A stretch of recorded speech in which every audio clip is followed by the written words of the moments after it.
There is this deeply ingrained expectation that we all have, I think, when it comes to software. Right. Like, it's this persistent illusion of weightlessness. Hmm.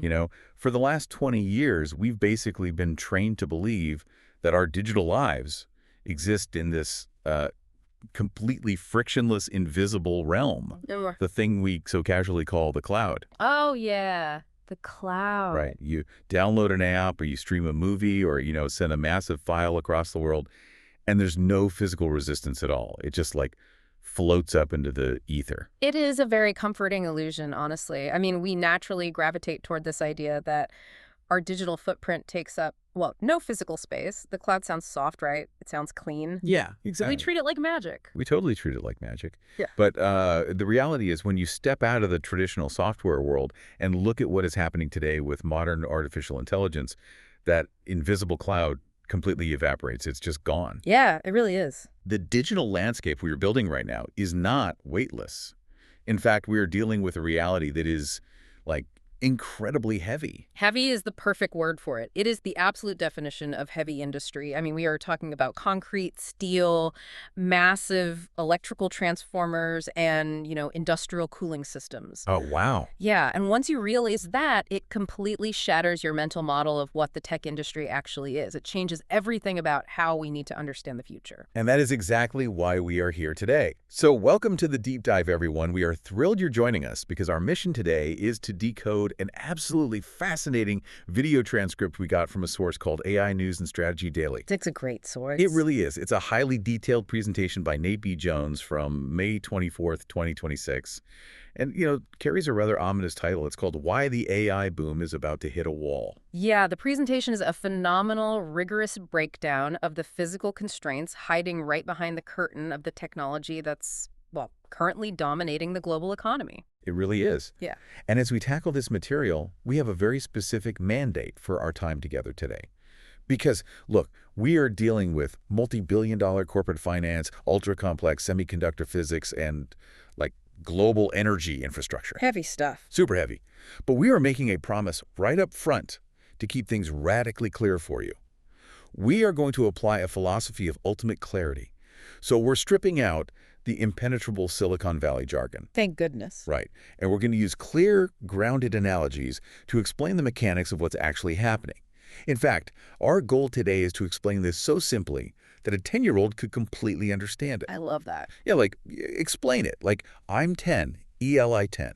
You don't need a PhD in computer science to grasp this. The underlying physics and economics actually make perfect, intuitive sense once you, clear away the buzzwords. Which is an essential exercise, I think, because the tech industry relies heavily on jargon to obscure the underlying mechanics. They really do. Yeah, when we hide behind acronyms, we miss the massive structural shifts occurring right beneath our feet. Spot on. So here's the big tease for you, the listener. When you pull out your phone and type a question into an AI, whether you are using ChatGPT or Claude or Gemini, it still feels like that old magic trick, right? It does. You hit send, and a perfectly written essay or complex financial analysis instantly streams across your screen. It feels exactly like traditional invisible software. But today, using our source material, we're going to completely dismantle that illusion. We really are. We're going to show you that AI is not just software living in the cloud. It is, in reality, the most massive, physical, power-hungry, sprawling manufacturing process the world has ever seen. And internalizing that shift, understanding that AI is fundamentally an industrial manufacturing pipeline rather than a traditional software product that is the secret decoder ring. Yeah. It's the key for understanding the future of business, hardware development, and surprisingly, the limits of our global electricity grid. Wow, yeah. The magic is permanently tethered to the metal. You just cannot separate the two anymore. Okay, let's unpack this illusion.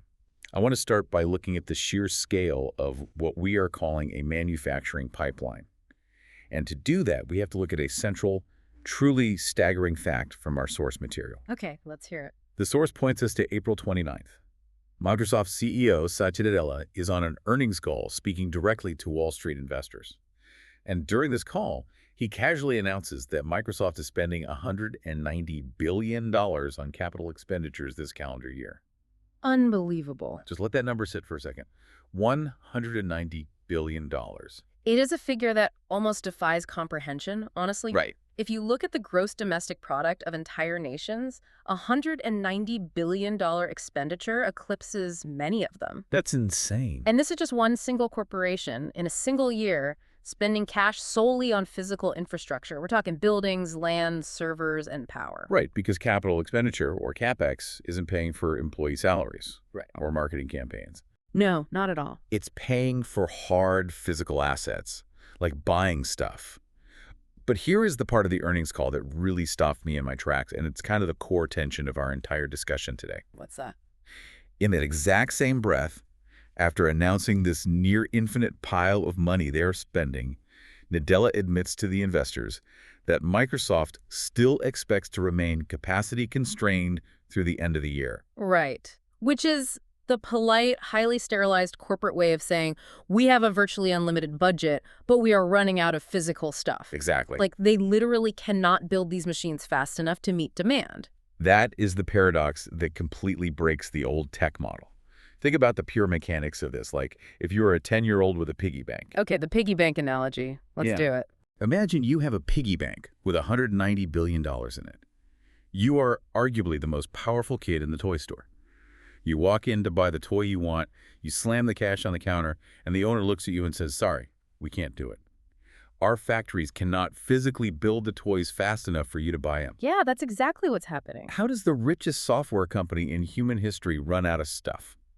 Well, to answer that, we have to fundamentally rewrite our mental model of what a software business actually is. The source makes a brilliant distinction here. It forces us to look at the historical economics of software to understand why the AI boom is behaving so strangely. Okay, lay it out for us. Let's go back just 5 or 10 years. The beauty of the traditional software industry, the reason it created such unprecedented wealth, was the concept of zero marginal cost. Meaning, you write the code once, and you can sell it 1 billion times. Precisely. If you spent $10 million paying engineers to develop, say, a word processor or a photo editing app, that initial sunk cost was high. Right. But once the master copy was finished, what did it actually cost to distribute it? Practically nothing, right? You just copy the file. Exactly. You send it over the internet. Whether you had 1 customer or 100 million customers, the fundamental physical footprint of delivering that software didn't drastically change. The margin on the millionth copy was almost 100% profit. Right. Like if I send an email, the tech company doesn't have to go out and physically construct a brand new post office just to deliver my message. The infrastructure is static. That's a great way to put it. But modern generative AI completely destroys that economic model. How so? Because AI is not copy and paste. It is not retrieving a static file from a hard drive. It is a dynamic industrial manufacturing process. Every single time you or I ask an AI a question, it is fabricating a brand new customized output from scratch in real time, word by word. Okay, let's ground this concept by looking at the terminology the industry uses. Because the source talks extensively about tokens. Anyone following AI has heard this word. But let's look at tokens through this new industrial ELI-10 lens. Sure. So a token, in the context of an AI model, is essentially a piece of a word, or sometimes a whole word, that the AI processes or generates. Okay. But if we want to understand the physical reality, we should think of a token as a physical manufactured good rolling off an assembly line. Oh, I love that framing. So when I see a beautifully formatted paragraph pop up on my screen, it looks like digital ink. But in reality, every single token in that paragraph was physically forged inside a machine just milliseconds before I saw it. That is the exact right way to visualize it. To produce that single token, a highly complex silicon chip had to fire billions of transistors. Wow. And that chip had to draw a massive spike of electricity from the grid. That electricity generated intense heat, which then required industrial water pumps to push liquid cooling across the metal to stop it from literally melting down. For just one token. For every single word. That entire physical chain reaction has to happen over and over again. So when I sit down at my desk and ask ChatGPT to write me a 500-word summary of a meeting, I am essentially submitting a custom purchase order to a heavy manufacturing plant. Yes. I am basically saying, hey, spin up the turbines, turn on the liquid cooling, fire the lasers, and manufacture 500 custom toys just for me right now. Yeah, that's spot on. And the moment your order is filled, 10 million other people are submitting their orders for poetry or code or translation. So the factory has to continuously run at maximum physical output to manufacture all those tokens. The demand is relentless, and the product is entirely bespoke. To really drive home how extreme this industrial arms race has become, our source brings in some jaw-dropping data Yeah. about the scale at which these giant tech companies are trying to build these factories. Yeah. Because it's not just Microsoft throwing hundreds of billions at this. Oh, not at all. It is an industry-wide panic to secure physical infrastructure. Panic, really. Absolutely. The source points to Meta, the parent company of Facebook, Instagram, and WhatsApp.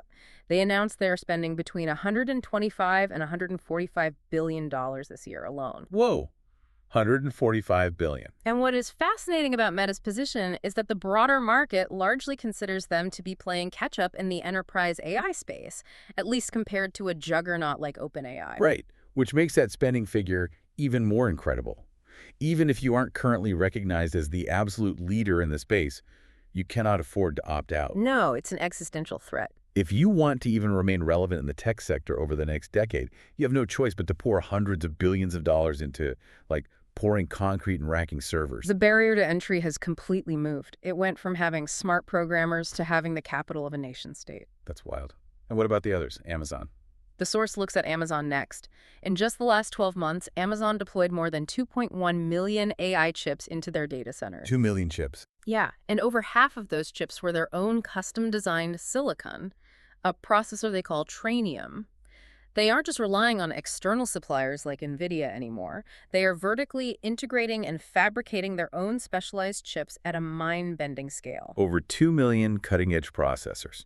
And Google. Alphabet, Google's parent company, reported spending roughly $185 billion last year on similar infrastructure. Okay, so we really need to pause here and synthesize this reality. We have a handful of the wealthiest, most technically advanced organizations in human history. Right. They have nearly infinite capital. They're pouring a combined $500 billion into buying millions and millions of physical computing chips. Yes. Yet, as Satya Nadella explicitly stated, they are all still backed up. Yes. They cannot output enough of these toy tokens to meet demand. So what is actually causing the gridlock? If you have the money and you have the core processors, why does the entire system grind to a halt? That is the multi-billion-dollar question, isn't it? And to find the answer, we have to dramatically shift our perspective. We have to stop looking at the macroeconomic numbers and zoom in microscopically, because the bottleneck isn't where the general public thinks it is. This brings us to a fascinating revelation from the source material, Section 2. We need to look closely at why the brains of these machines are essentially just waiting around on their conveyor belts. Yeah, the waiting is the key. Because if you read mainstream tech headlines, the prevailing narrative is always about designing a smarter brain. We're constantly told that the limitation of AI is our ability to design a faster GPU, right? A graphics processing unit, which is the mathematical workhorse of modern AI. Yes, the common assumption is that we are hitting the limits of Moore's law on the logic chips. Like we can't make them any smarter. Exactly. People think the engineers in the clean rooms are just out of ideas for how to pack more transistors into the silicon, and therefore the brains simply aren't smart enough or fast enough to keep up. But the source explicitly dispels that myth. The traffic jam isn't the GPU logic at all. The real constraint is actually happening a layer below the GPU. Correct. We are not struggling to build brilliant, ultra-fast logic chips. The logic chips are astoundingly fast. The problem is feeding them data. Okay, let's use an analogy to clarify the physics of what's happening here for our 10-year-old listener. Let's hear the chef analogy. Let's imagine these ultra-expensive, cutting-edge GPUs are world-class genius chefs in a massive kitchen. Okay, I like it. We have hired millions of the absolute fastest, most brilliant chefs on Earth. They can chop vegetables and cook a complex dish in a fraction of a millisecond. So if we have plenty of these super fast chefs, why is the restaurant so incredibly slow at serving dinner? It sounds like the chefs are just standing around their cutting boards doing nothing. That is exactly what is happening, and it perfectly illustrates the concept of the memory wall. The memory wall. Yeah. A brilliant chef can cook at lightning speed, but only if they actually have the ingredients in their hands. They need the tomatoes, the pasta, and the spices brought from the pantry directly to their cutting board. Right. They can't cook without ingredients. If the waiter bringing those ingredients is walking at a normal human pace, the super-fast chef finishes their task in a microsecond and then stands entirely idle, waiting for the next tomato to arrive. So the computational brain is simply too fast for the physical infrastructure surrounding it? Exactly. The chef spends 99% of their time waiting. In computer science, this is related to the von Neumann bottleneck. The von Neumann bottleneck. Okay. The speed at which a processor can calculate has vastly outpaced the speed at which data can be physically moved from the memory chips into the processor. And this introduces the first major physical constraint highlighted by our source: high bandwidth memory, or HBM. Okay, let's clearly define high bandwidth memory in the context of our kitchen analogy. What is HBM? If the traditional connection between memory and the processor is a slow waiter, high bandwidth memory is the attempt to build a massive, jet-powered, ultra-wide conveyor belt that brings a constant avalanche of ingredients straight to the chef's hands. A jet-powered conveyor belt. That sounds awesome, but building that on a microscopic scale cannot be easy. It is incredibly complex. See, standard memory chips sit flat on a motherboard relatively far away from the processor. And in the world of physics, distance equals time. Oh, right, because the signal has to physically travel. Exactly. The electrical signals just take too long to travel across the board. So, with high bandwidth memory, engineers physically stack multiple memory chips directly on top of each other, like a skyscraper. Oh, wow, like a skyscraper of memory. Yes, and then they use microscopic vertical wires called through-silicon vias to connect them. This allows massive amounts of data to travel incredibly short distances. So a company could technically own a million state-of-the-art logic GPUs, but if they cannot source enough of this specialized, stacked, high-bandwidth memory to feed them data, those billion-dollar brains are practically useless. They just sit idle. Exactly. You cannot ship a usable AI accelerator today without that ultra-fast memory stack. The conveyor belt is just as critical as the chef. Okay, so you need the chef and the conveyor belt. Yes. But getting the memory and the logic chip to communicate brings us to the second massive constraint the source identifies: advanced packaging. Specifically, the source points to a proprietary technology developed by TSMC called CoWoS. Okay, TSMC is the Taiwan Semiconductor Manufacturing Company, right? They manufacture practically all the world's advanced chips. And CoWoS is a heavy acronym. It stands for Chip on Wafer on Substrate. Right. Let's translate what this actually means in physical ELI 10 terms without getting bogged down in the acronym. Good idea. Think of packaging as the specialized, hyper-engineered physical box or foundation that you must construct to force the chef and the conveyor belt to operate with absolute synchronization. Okay, a special box for the kitchen. Because you have the logic chip, the brain, doing the math, and you have the high bandwidth memory stack holding the data, you cannot just glue them to a standard green circuit board and expect them to talk at AI speeds. The electrical resistance of standard wiring is just too high. So how do you connect them?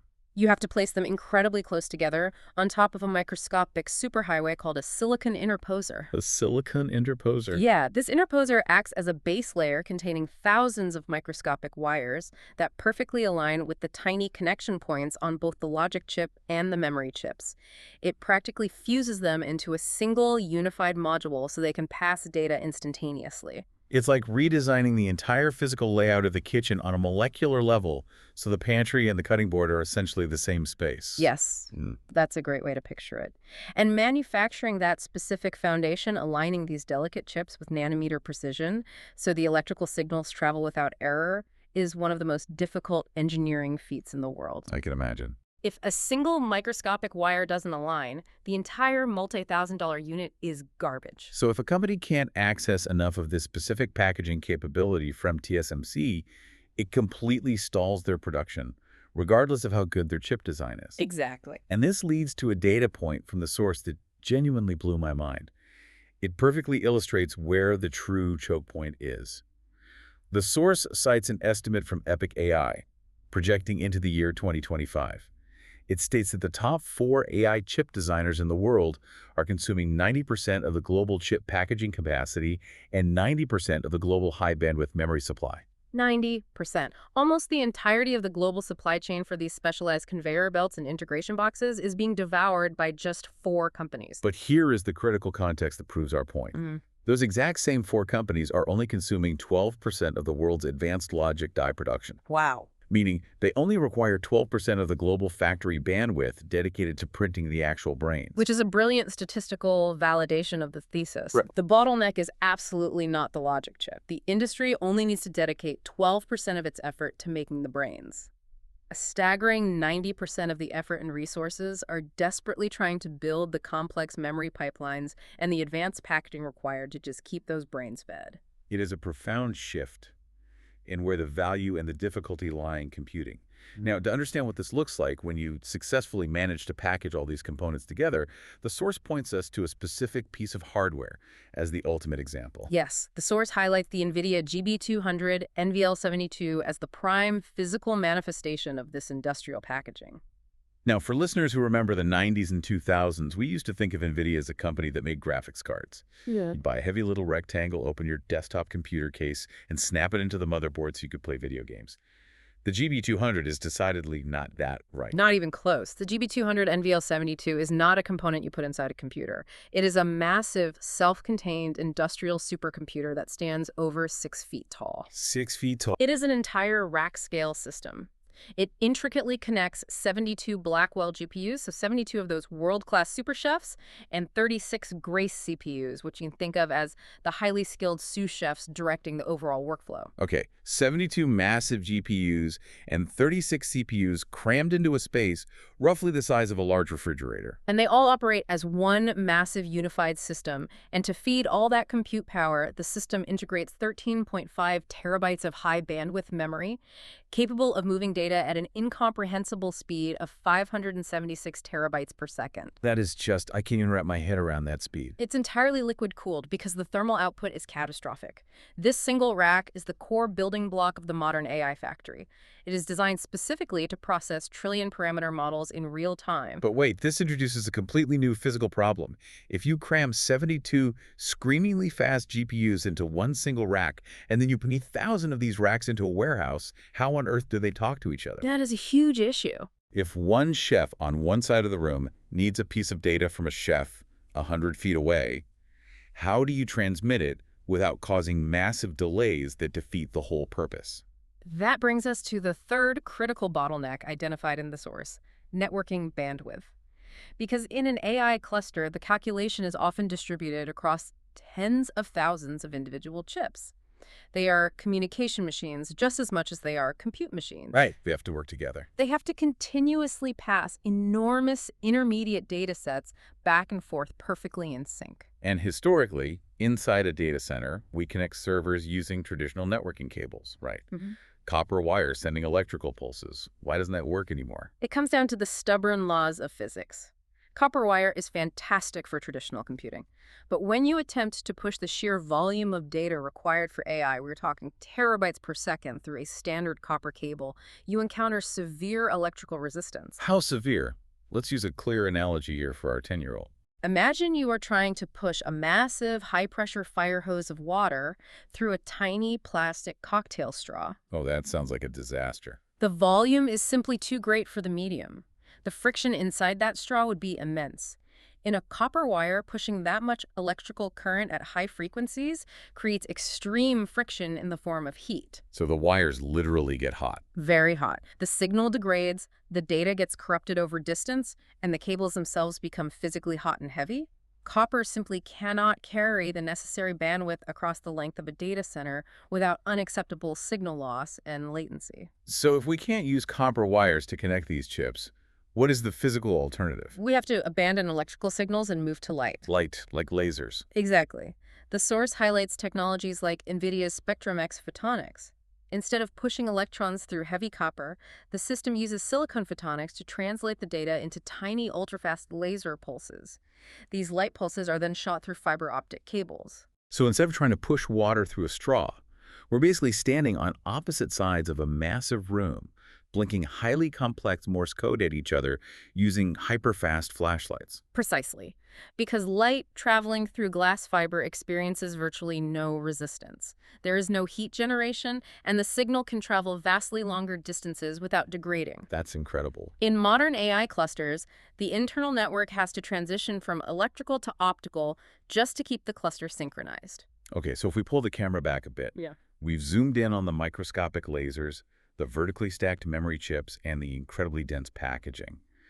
But when you aggregate millions of these densely packed, laser-firing supercomputers into a single physical building, you create an environmental footprint that is, frankly, staggering. You really do. You transition abruptly from the realm of electrical engineering and computer science directly into the realm of heavy civil engineering and macroeconomics. You are no longer building a computer, you are building a power plant. Which transitions us perfectly into Section 3, understanding the sheer scale of these giant buildings.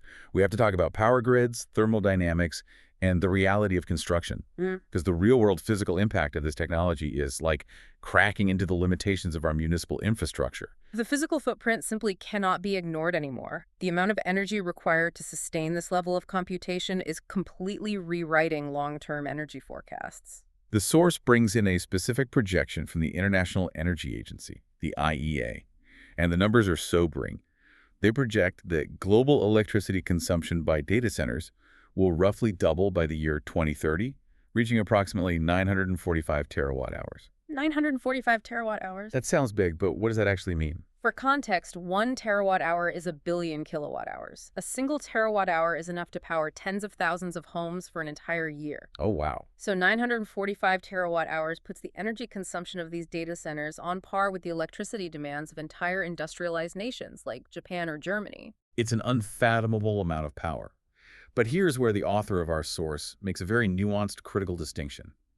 The expert points out that this terrifying headline number, 945 terawatt-hours globally, isn't actually the core constraint keeping tech CEOs awake at night. Right. The bottleneck isn't about global aggregate energy capacity on a spreadsheet. No, what is it?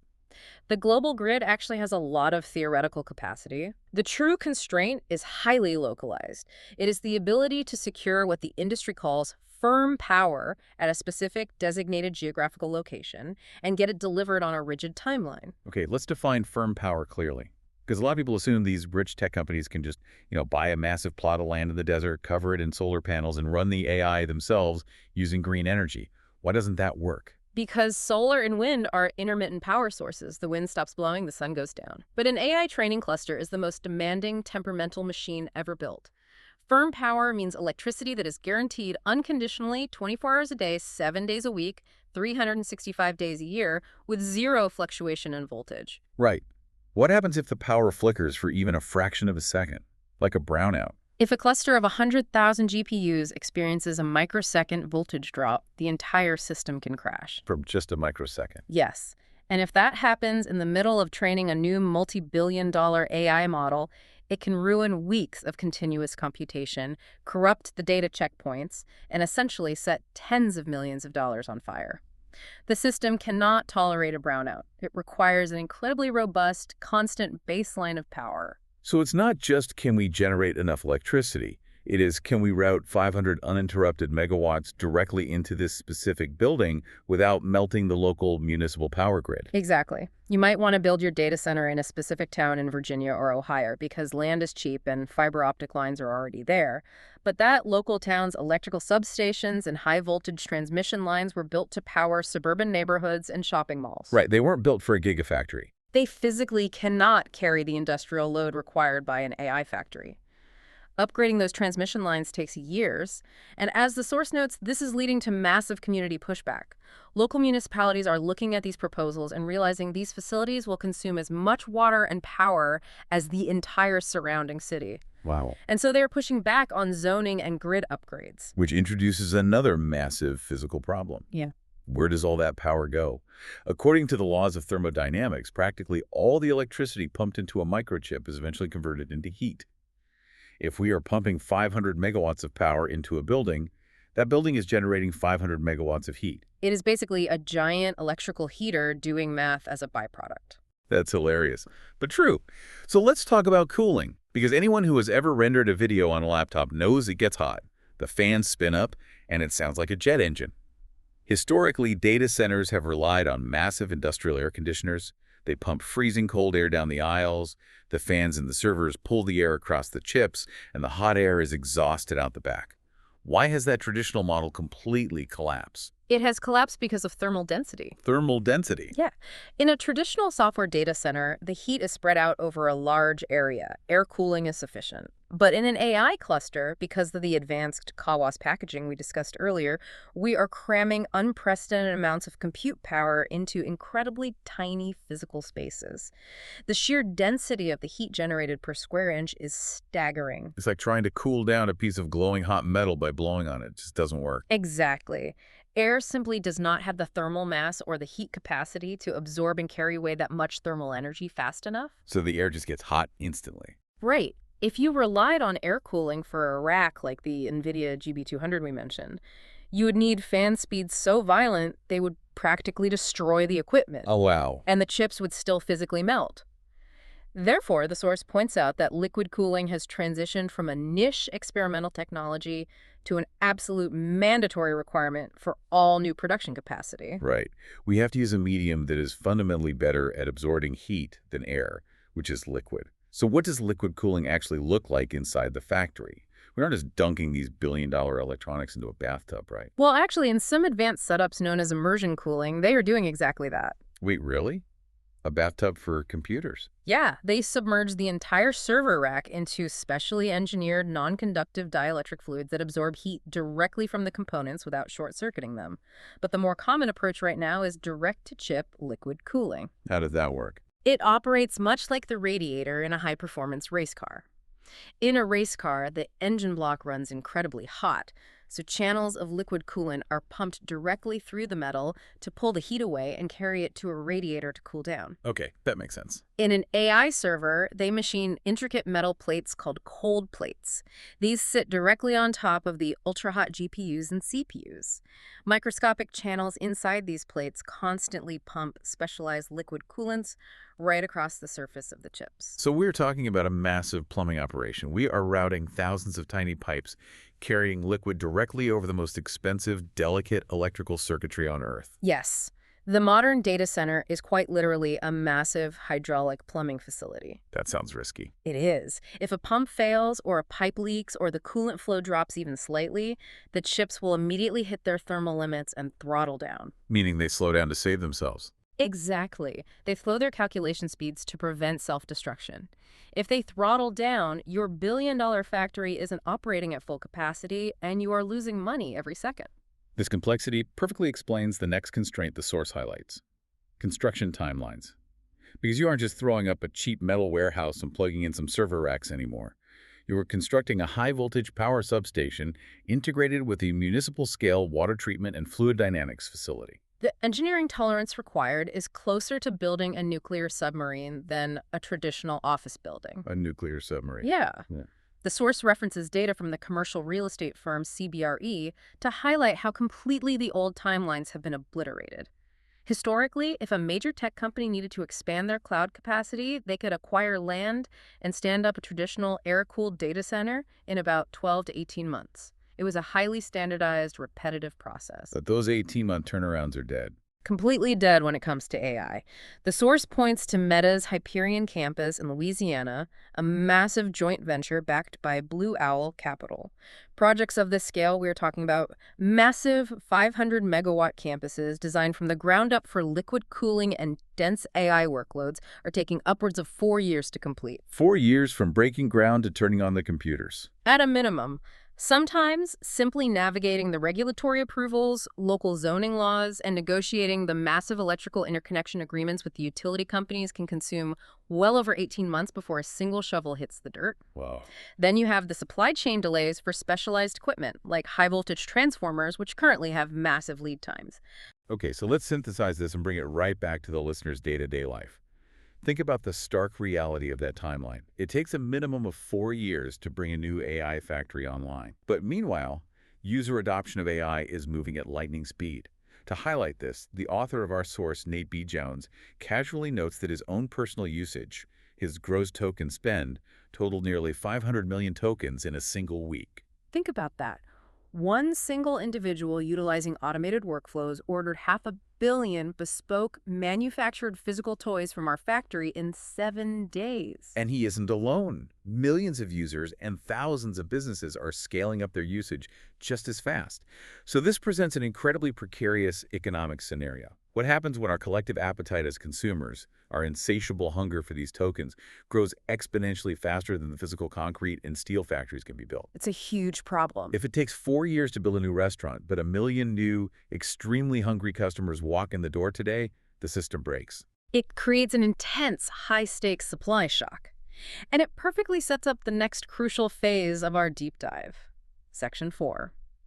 The industry is desperately trying to solve this physical gridlock through software optimization. They are trying to squeeze more out of the existing factories. But ironically, their success in optimizing the system is triggering a massive economic trap. I find this section absolutely fascinating. We are calling this the all-you-can-eat pizza problem because the source actually pivots here and offers some incredibly good news. It's not entirely a story of doomed supply chains. Right. As constrained as the hardware is, the smartest software engineers on the planet are fiercely fighting back. The source points out that the cost of generating these tokens and the raw speed at which the models operate is actually improving significantly. How is that possible if they can't physically build more factories fast enough? They are achieving it through relentless algorithmic optimization. They are discovering incredibly clever ways to make the existing factories run smoother. They are utilizing smaller, highly specialized models that require vastly less computational power to achieve the same results for specific tasks. Like using a smaller chef for a simpler meal. Exactly. They are also implementing advanced batching techniques, which essentially means the AI learns how to process dozens of similar requests simultaneously rather than answering them one by one. The source gives a very concrete example of this optimization succeeding in the wild, right? Yes, the source highlights Microsoft's Copilot infrastructure. Microsoft reported that their Copilot inference throughput, which is the sheer volume of tokens they can push through the system, increased by an astounding 40% in just a single quarter. A 40% efficiency gain in 3 months. That is massive. It is. And they achieved that 40% increase purely through software tuning, intelligent routing, and hardware optimization by their engineering teams. They essentially unlocked 40% more factory capacity out of thin air without breaking ground on a single new building or waiting 4 years for a new power substation. Okay, but as the host, I have to push back here. Please do. If these companies are realizing 40% efficiency gains every few months and the cost of producing tokens is plummeting, shouldn't that solve the capacity constraints? We should be swimming in cheap, available AI compute. Why does Nadella still say they're constrained? It's a paradox. It feels exactly like when a city spends $1 billion to add a new lane to a congested highway, and within a month, the traffic is actually worse than it was before. That highway analogy is spot on. It is known as induced demand in urban planning. But in classical economics, it is defined by a very famous principle called the Jevons paradox. The Jevons paradox. This originated back in the 1800s regarding coal usage, right? Let's apply this concept to our AI token factory so it makes intuitive sense for our 10-year-old. The core premise of the Jevons paradox is this. When a technological advancement increases the efficiency with which a resource is used, the total consumption of that resource actually rises rather than falls. Because making it cheaper makes it more accessible, which triggers massive new demand.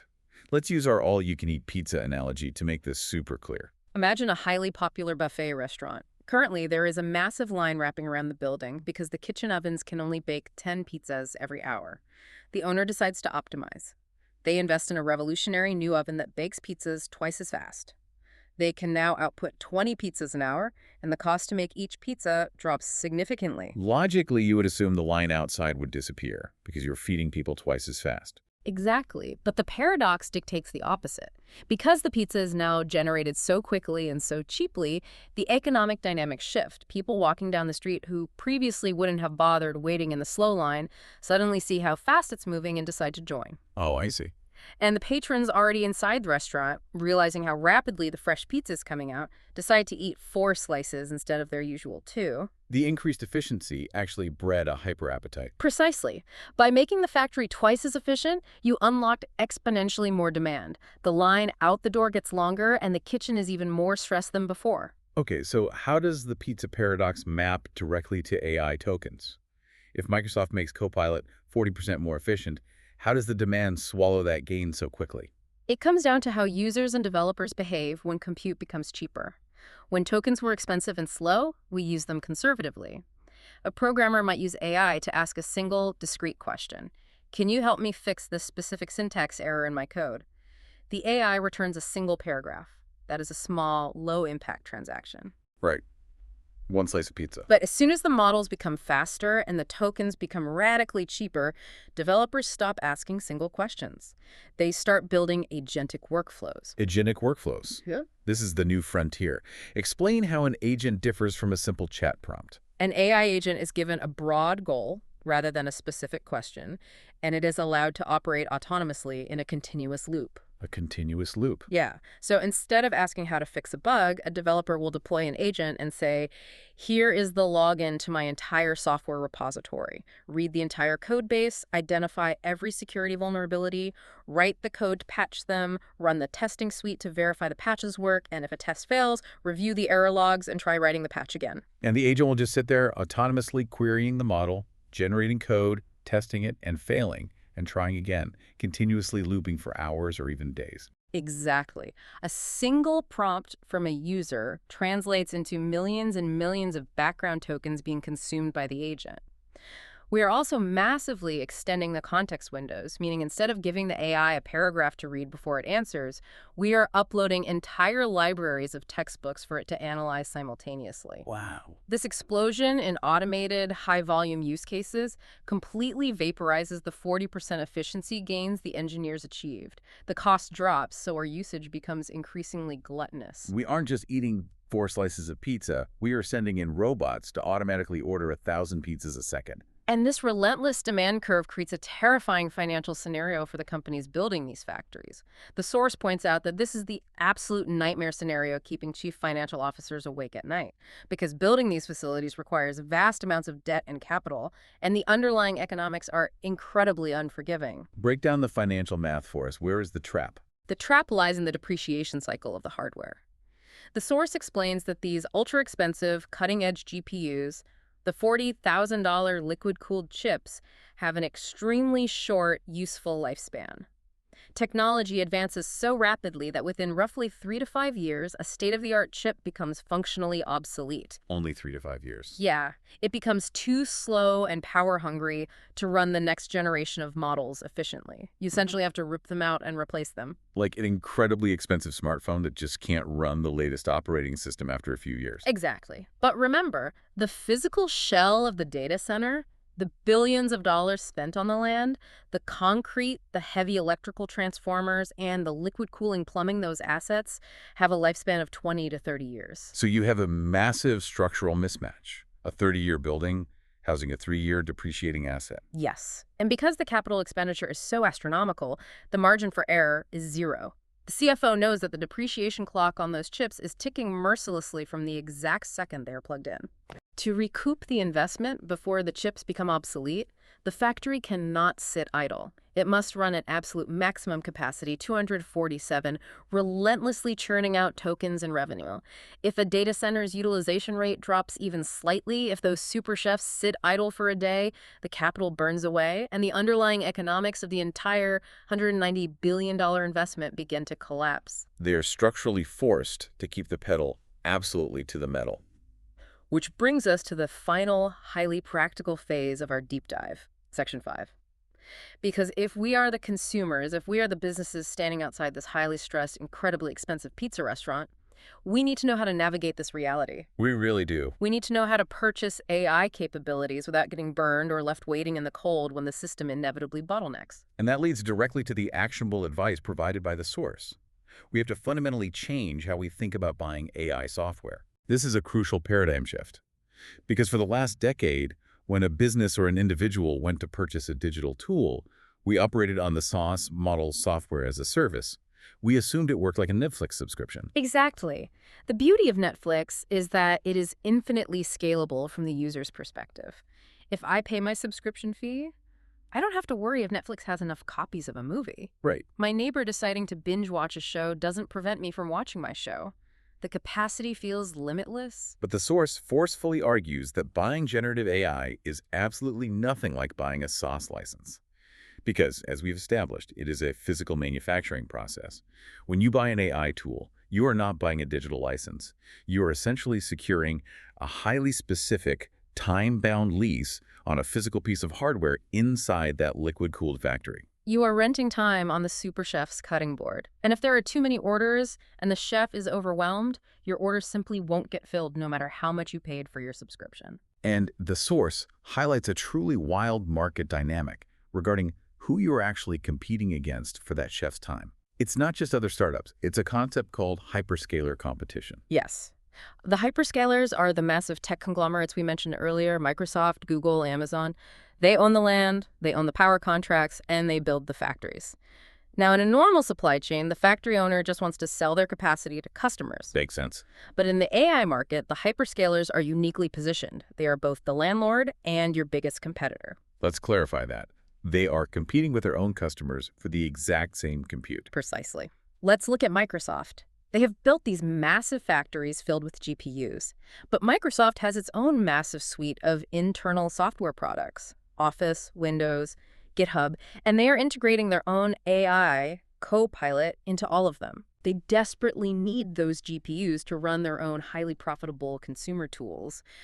But at the same time, their Azure Cloud division needs to rent out that exact same GPU capacity to third-party businesses who are building external applications. So it's an internal tug of war. Mhm. Google needs the physical compute to run Google Search and Gemini, but their Google Cloud division is trying to sell that exact same compute to a healthcare startup building a diagnostic tool. Exactly. The hyperscalers are constantly balancing their internal product roadmaps against their external cloud commitments. Okay, so let me put myself in the shoes of a business owner and walk through a scenario. Let's say I run a logistics company, and I buy a fantastic, highly specialized AI routing tool from a small, innovative startup. The startup guarantees me 24/7 uptime. Am I safe? Because my legal contract is with the startup, not the massive hyperscaler. But wait, the startup doesn't own a 500-megawatt liquid-cooled data center. Their software is just running on rented hardware inside the hyperscaler's factory. So I am completely vulnerable, aren't I? You have identified the exact supply chain vulnerability the source is warning executives about. You are deeply vulnerable. Because if the hyperscaler's factory gets critically overloaded, say, during a massive product launch or a surge in global demand, and the hyperscaler decides to prioritize their own internal tools, my little startup vendor might get quietly deprioritized or throttled, and suddenly my logistics tool stops working. That is the harsh reality of being capacity constrained. Your vendor's promise of uptime is entirely dependent on their relationship with the physical factory owner. If your vendor doesn't have an ironclad, contractually guaranteed allocation of compute, you do not have a reliable product. You have a massive operational risk. That is genuinely terrifying for any enterprise relying on AI for core operations. To mitigate this risk, the source outlines 3 highly specific, aggressive questions that every executive or buyer must demand of their AI vendors. Let's translate these into our clear, grounded ELI-10 language so we fully grasp the strategy. Perfect. Question number 1 from the source. What specific share of your AI compute spend is allocated to reserved capacity versus best efforts allocation? Okay, reserve capacity versus best efforts. This is about knowing your status at the restaurant. Exactly. Reserved capacity is the VIP ticket. It means your vendor has paid a significant premium to the hyperscaler to have a specific block of servers contractually dedicated to them. It is a reserved table at the restaurant with their name on it. No matter how chaotic the kitchen gets, those chefs are cooking their orders. And best efforts. Best efforts, or spot instance computing, is the equivalent of showing up to the restaurant on a Friday night without a reservation. The host says, "We will make our best effort to seat you when a table opens up." It is much cheaper, but if the factory is running at 100% capacity, your requests are simply delayed or dropped entirely. So if a vendor tells me, don't worry, we have a great relationship with our cloud provider, that is a massive red flag. A handshake is not a strategy. Exactly what the source emphasizes. When a $190 billion factory runs out of room, relationships don't matter. Only contracts matter. You must demand to see their fallback plan for supply constraints. Do they actually own the rights to the hardware processing your data? Brilliant. VIP seat versus standby. Let's move to question number 2. The source asks executives, what is your explicit routing plan for cascading tasks to cheaper models? And how are you measuring the margin savings without degrading the user experience? I like to refer to this as the bulldozer for a daisy problem. It's about fundamental resource efficiency. I like that. Explain the bulldozer. Imagine you need to plant a single, delicate daisy in your front yard. It requires a hole about 3 inches deep. You wouldn't rent a massive, diesel-guzzling, $1 million industrial bulldozer to dig that hole. No, that'd be crazy. It would be incredibly expensive, highly inefficient, and complete overkill. You would just use a small plastic hand trowel. Right. Use the tool suited for the complexity of the task. Yet right now in the AI industry, companies are using the bulldozer for absolutely everything. They are taking the most massive, computationally expensive, power-hungry frontier models like a GPT-4 or Claude Opus and using them to perform incredibly trivial chores like correcting the punctuation in a three-sentence internal memo or formatting a date on a spreadsheet. Which means they're waking up the super chef, turning on the liquid cooling, and firing the lasers just to boil a pot of water. That is an insane waste of money and compute capacity. It is destroying their profit margins. So the critical executive question is this: does your vendor have an intelligent routing layer built into their software? They need a system acting as a highly efficient traffic cop. A traffic cop, okay. When a user submits a prompt, this routing layer analyzes the complexity of the request in real time. If it's a simple formatting task, it instantly routes it to a tiny, fast, incredibly cheap open source model. It saves the massive, expensive frontier model strictly for deep reasoning or complex coding tasks. Because without that traffic cop, a business is going to burn through its entire annual AI budget in a week by casually using the most expensive hardware on Earth for basic data entry. Precisely. You must have a dynamic routing strategy to survive the economics of these tokens. That is incredibly practical advice. Okay, the third and final executive question from the source. And this one might be the most insidious issue in the industry right now. The source asks, in your top 3 AI workflows, where is hidden human supervision currently masking a product failure? This is the classic wizard behind the curtain dilemma. The Wizard of Oz. Pay no attention to the man behind the curtain. How does this apply to billion-dollar tech demos? It is remarkably prevalent. When an enterprise software vendor comes into your boardroom to pitch a revolutionary new AI agent, they run a live demo. And miraculously, the demo is flawless. Always is. The AI answers complex queries, navigates databases, and generates perfect reports. But the source warns that during these early stages of AI commercialization, you have to be highly skeptical. Very often, the reason the workflow appears so incredibly smooth is because there is a human being secretly embedded in the loop. Wait, you mean a literal person sitting at a keyboard typing out the answers? Like a mechanical Turk? Sometimes it is that blatant, yes. But more often, it's a human quietly reviewing the AI's output right before it hits the screen. The AI generates a draft, it hallucinates a few facts or writes some clunky code, and a human supervisor quickly smooths it out, fixes the errors, and passes it along. The human is essentially acting as a shock absorber, masking the fact that the underlying AI model actually failed the task. So they are faking the autonomy to secure the contract. Yes, and in a small, controlled pilot program with 20 users, a vendor can afford to pay a few humans to hide behind the curtain and manually fix the errors. But what happens when you sign the enterprise contract and roll that tool out to 10,000 employees globally? The illusion completely shatters. Because you cannot secretly hire 10,000 humans to manually fix the AI's mistakes in real time. The entire economic premise of AI is automation. If it relies on human supervision to achieve acceptable quality, the unit economics of the factory do not apply. It will not scale. Precisely. The source states emphatically that if an executive cannot clearly identify where human supervision is propping up the workflow during the pilot phase, they will encounter catastrophic failures when trying to scale or price the product in production. You must force the vendor to prove the true, unassisted, autonomous capability of the system. Wow. Those are 3 remarkably potent defensive strategies for anyone navigating this space. Demand proof of reserved VIP factory capacity, implement strict routing layers to stop using bulldozers for daisies, and violently rip back the curtain to expose any hidden human supervision. It is a complete masterclass in shifting your mindset from a passive consumer of invisible software to an active participant in an industrial supply chain. Okay, let's step back and look at the macro picture as we bring this incredible journey to a close. We started this deep dive looking at a deeply ingrained illusion. We believed that digital technology was ascending into an ethereal, weightless cloud. And we completely dismantled that cloud. We dragged it back down to Earth. We did. We discovered an astonishing physical reality hidden right beneath the surface of a simple chat interface.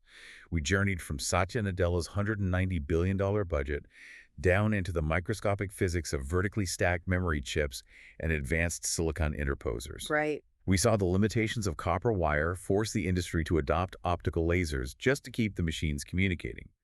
We looked at the massive thermodynamic challenge of cooling these systems, realizing that the modern AI factory is essentially a heavy plumbing operation drawing gigawatts of firm power from strained municipal grids. And we explored the economic paradoxes that govern it all, how algorithmic efficiency actually supercharges demand, forcing these companies to run a terrifying financial race against the ticking clock of hardware depreciation. It's wild. It is a completely new industrial paradigm. The era of infinite elastic compute is over. The intelligence era has slammed us violently back into the physical constraints of heavy civil engineering, steel, thermodynamics, and electricity. So as we look to the horizon, how do we synthesize this? I know you always have one final provocative thought to leave us with something that builds on everything we've uncovered today but pushes the implications just a little bit further. What is the ultimate so what for our listener?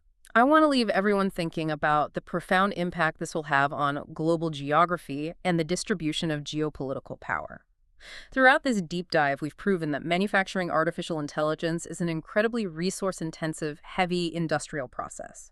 It demands hundreds of uninterrupted megawatts of firm power, and it requires a massive, constant ability to reject thermal heat. But think about what that means for the future map of the world. Historically, the centers of global power were determined by different factors. Financial power concentrated in places like Wall Street or London because of capital markets and shipping routes. The initial tech boom concentrated in Silicon Valley because of proximity to venture capital and universities like Stanford. But as AI becomes the foundational commodity of the global economy, the requirements for production have fundamentally changed. A massive data center doesn't care if it is near a venture capital firm or a nice coffee shop. No, it doesn't. It cares about exactly two things: access to incredibly cheap, infinitely stable electricity, and access to a naturally freezing climate to lower the massive cost of industrial cooling. Whoa. So the physical environment becomes the primary strategic asset. Exactly. If producing intelligence requires freezing air and endless, stable baseload power, we are going to witness a radical shift.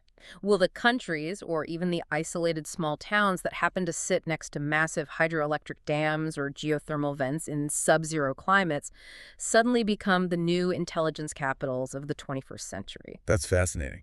Will a freezing remote town in Iceland, or a sparsely populated region next to a massive dam in Canada, suddenly hold more global strategic leverage than a traditional financial hub? Because they hold the keys to the physical resources required to manufacture the most valuable commodity on Earth. That is a staggering realization. A remote town next to a waterfall becoming the new Silicon Valley, simply because they have the cold water and the firm power required to keep the super chefs from melting down.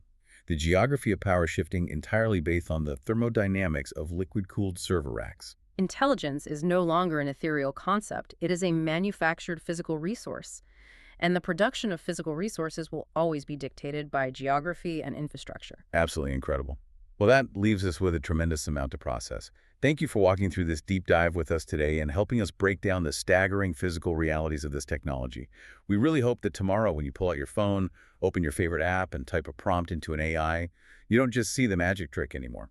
We hope you can conceptualize the massive physical chain reaction you just initiated. Exactly. Take just a split second to imagine that sprawling, liquid-cooled, laser-firing industrial factory humming away thousands of miles from where you are sitting, pulling immense power from the grid, all spinning up instantly just to manufacture those specific tokens for you.